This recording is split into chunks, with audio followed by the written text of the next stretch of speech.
有人話男人至死係少年，亦有人話得唔到嘅永遠在騷動。謝霆鋒同王菲復合咁多年，外界一直傳佢哋感情轉淡，甚至有人話風飛戀已經係名存實亡。但係就喺最近，謝霆鋒用短短幾十秒嘅視頻，狠狠咁打咗所有唱衰者嘅臉，同時亦再一次深深啖刺痛咗另一個女人嘅心。到底係咩事令到全網沸騰？點解我話謝霆鋒呢世都逃唔出王菲嘅五指山？而張柏芝喺呢場長達20幾年嘅博弈入面，究竟係輸家，定係真正嘅人間清醒？今日我就帶大家攞放大鏡，由頭到尾，由表及裏，將呢段錯綜複雜嘅豪門情史游碎咗講清楚。準備好紙巾同花生，我哋即刻開始。大家都知啦，謝霆鋒而家係廚神，係動作指導，係一個成熟穩重嘅男人。佢嘅社交平台平時唔係晒美食，就係晒滑雪、做運動，好少講感情事。但係就喺最近嘅七夕前後，亦即係謝霆鋒生日嘅嗰段時間，佢突然發咗一條好特別嘅短視頻。畫面好簡單，背景係佢位於香港嘅豪宅，窗外係維多利亞港迷人嘅夜色，燈光璀璨。謝霆鋒着住一件深色嘅連帽衛衣，戴住頂帽，遮住半邊面，表情好淡然，甚至帶少少憂鬱，就咁靜靜地望住鏡頭，一句說話都冇講。如果單睇畫面，你可能會覺得型男自拍啫，有咩特別？但係各位，魔鬼藏喺細節度，請大家打開耳仔聽清楚個背景音樂，嗰首旋律一響起，簡直係全網炸裂。係明月幾時有，而且唔係普通版本，係王菲親口唱嘅嗰個版本。明月幾時有，把酒問青天，王菲嗰種空靈飄渺又帶點清冷嘅聲線，配搭住謝霆鋒嗰個若有所思，甚至係有一絲落寞嘅眼神，呢個畫面嘅衝擊力簡直係核彈級別。要知道嗰幾日網上啱啱爆出王菲獨自一人現身北京機場嘅相入面嘅天后，依然係嗰個標誌性嘅短髮，着住寬鬆嘅白色衛衣、軍綠色工裝褲，踩住對白波鞋，單手挽住個黑色大布袋，身邊冇謝霆鋒，甚至連個助理都冇，全程自己辦理登機、行路帶風，瀟灑到不得了。媒體話佢係趕住去做嘢，完全冇要飛去香港同謝霆鋒慶祝生日嘅跡象。一邊係女友獨自飛北京搞事業，一邊係男友喺香港深夜獨自聽住女友嘅歌發呆。呢種強烈嘅反差，令到無數食瓜群眾腦補咗100萬字嘅虐戀小說。好多網友留言問霆鋒：你係咪掛住阿飛啊？生日都冇得見，要憑歌寄意。其實熟悉佢哋嘅人都知，呢首但願人長久，即明月幾時有，對佢哋兩個來講意義非凡。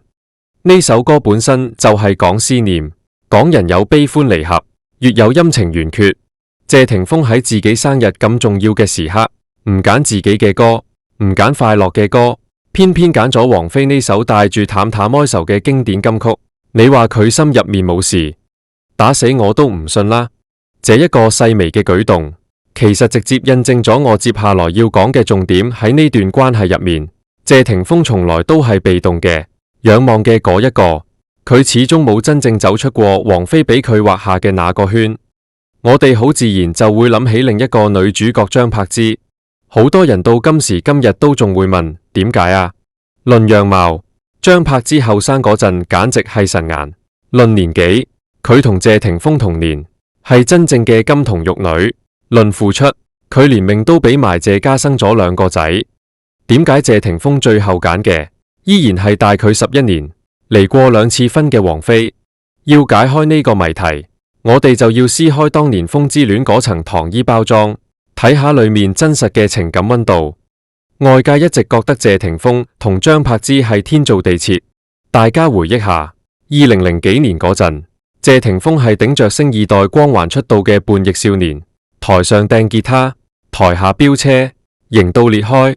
張柏芝係喜劇之王入面嘅柳飄飄，清純得嚟又帶住倔強，一雙眼識講嘢，係全香港男人嘅夢中情人。佢哋兩個企埋一齊，無論係身高、外形定係氣場，都係絕配。媒體用金童玉女形容佢哋真係一啲都冇誇張。但係外表嘅匹配唔代表靈魂嘅契合。大家仲記唔記得當年謝霆鋒向張柏芝求婚嘅細節？喺菲律賓嘅小島上，夕陽西下，謝霆鋒捧住鑽戒跪低。喺大眾嘅想象中，呢個畫面應該係充滿激情、浪漫同義無反顧嘅。但係後來謝霆鋒喺接受採訪嘅時候，無意中透露咗一句真話，聽完真係令人心寒。佢話當佢跪低嗰幾秒，佢腦海入面諗嘅唔係我好愛呢個女人，我要照顧佢一生一世，亦唔係興奮激動。佢當時滿腦子都係顧慮同計算。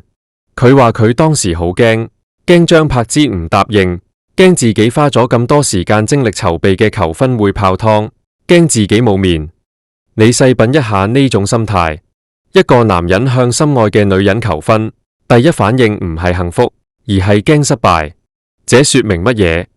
說明佢對這段感情冇十足嘅把握，說明佢哋之間缺乏一種深層次嘅默契同安全感。而當時嘅張柏芝呢？面對突如其來嘅驚喜，佢整個人擸住咗，反應係呆滯嘅。喺謝霆鋒眼中，張柏芝嘅呢種真實反應，反而成咗佢擔心嘅理由。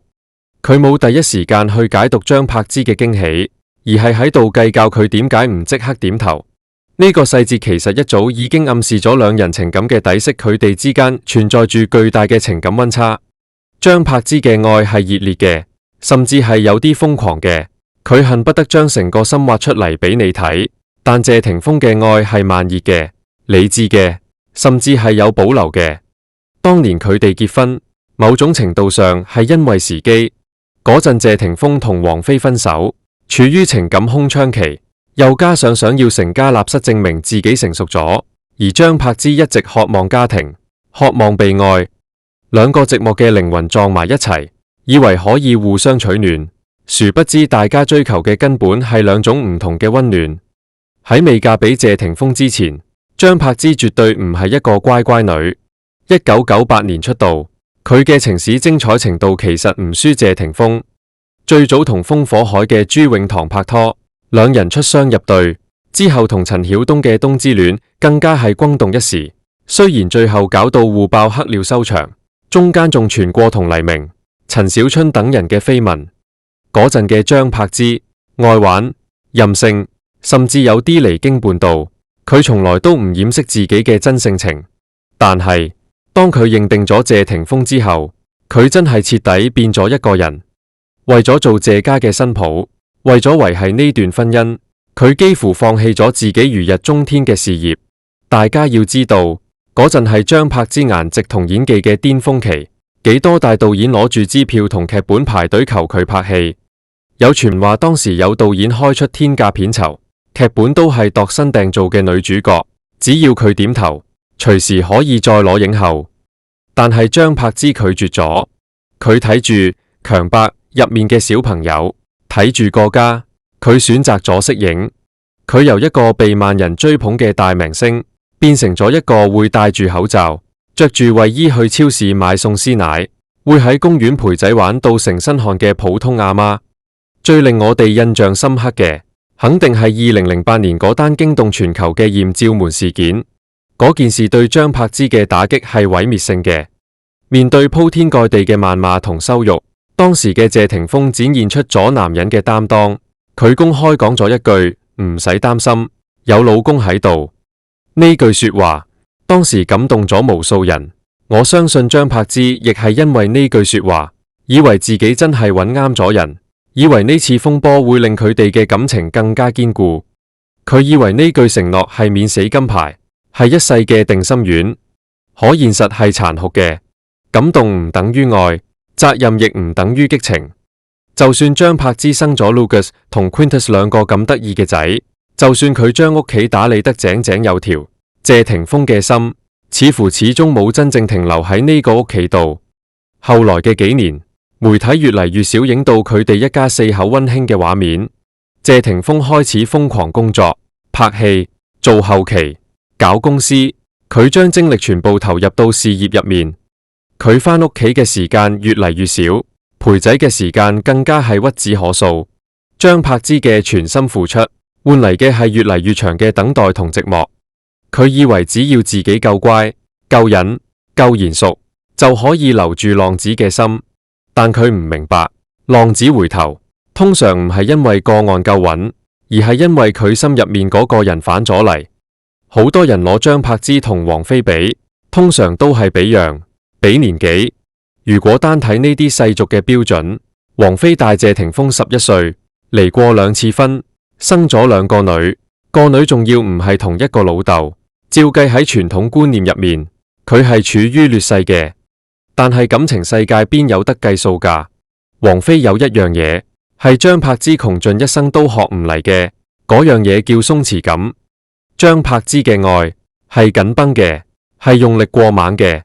佢愛一個人，會查勤，會喊，會鬧，會想要時刻黐埋一齊。佢需要對方不斷俾反應嚟證明愛存在。呢種愛對於後生仔來講可能係激情，但對於一個想要空間、想要靈魂共鳴嘅男人來講，係一種壓力，甚至係窒息。反觀王菲，佢由始至終都係嗰個高冷天后，佢唔會為咗邊個去改變自己。你睇佢最近喺機場嗰個 look，幾十歲人仲係咁有型，佢唔 care 傳媒點寫，唔 care 網民點睇。謝霆鋒同王菲一齊係一種咩狀態？係舒服。王菲唔會管謝霆鋒去邊，唔會 check 佢電話，大家各有各忙，得閒就聚下，唔得閒就各有各精彩。這種放養式嘅相處模式，反而令謝霆鋒呢種性格叛逆、又自以此為藝術家嘅人更加着迷。常言道3歲一個代溝，佢哋之間相差11歲，呢個唔係代溝，係5指山。喺王菲面前，謝霆鋒永遠都係當年嗰個小師弟，係一個可以撒嬌、可以展示脆弱嘅小朋友。王菲嘅閱歷，佢嘅淡然，佢對世事嘅通透，對謝霆鋒來講係一種致命嘅吸引力。大家回想下，謝霆鋒後生嗰陣同王菲拍拖，係佢最開心、最放鬆嘅時候。佢會喺鏡頭前笑得好燦爛，會好高調咁拖住王菲隻手宣示主權。即使後來分手，佢心入面始終留住一個位置俾王菲。有人話謝霆鋒有戀母情結，亦有人話佢係追求靈魂伴侶。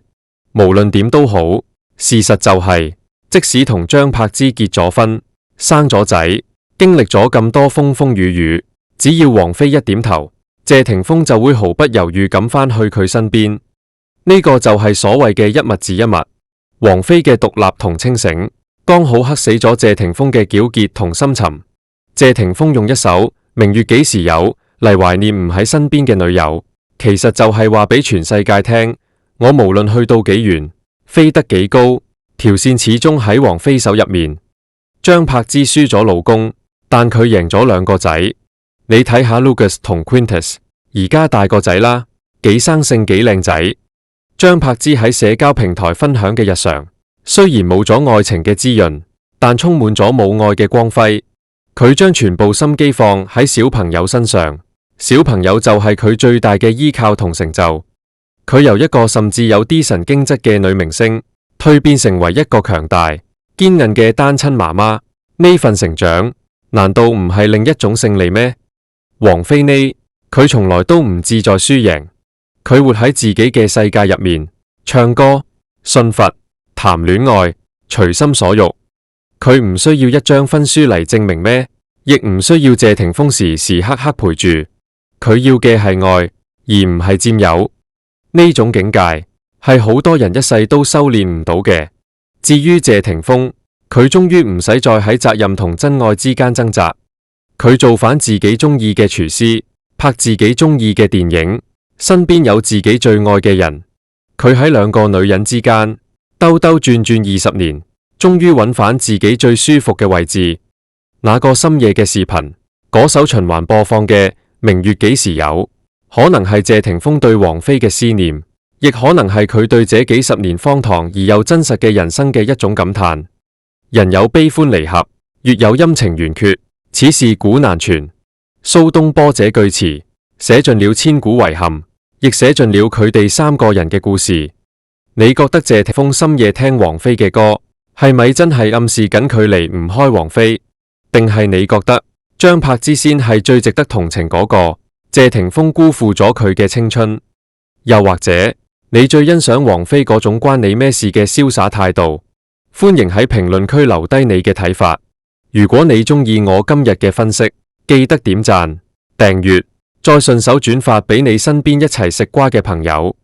下期影片，我哋繼續深扒娛樂圈更多唔為人知嘅秘密，唔好錯過啊！拜拜。